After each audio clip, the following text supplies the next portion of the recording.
So here's the next example. How many hours would your device last if it was at 25%? So here we're going to figure out that 25% is 1/4. So if 25% is equal or equivalent to 1/4, because 25% is 25 hundredths. So that means that you simplify it to 1/4 because 25 cents is 1/4. So if it's 1/4, that means I'm dividing this by 4. So I'm going to go ahead and divide this into 4 parts. So this is 25%. So that means in order for me to find out the value of 25%, all I have to do is do 25% divided by 4. Wait, not 25, it's 20.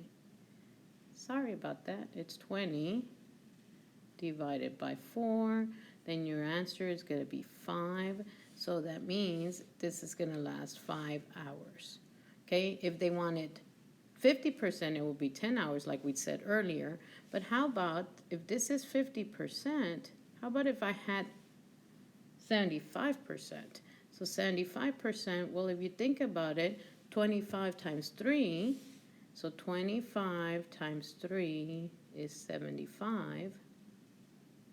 Then that means that if I do 5 times 3, then it will equal to 15. So at 75%, it'll be 15 hours. But all you have to do is write on your assignment 5 hours if the battery is at 25%. So make sure you write this down and then go to the next question.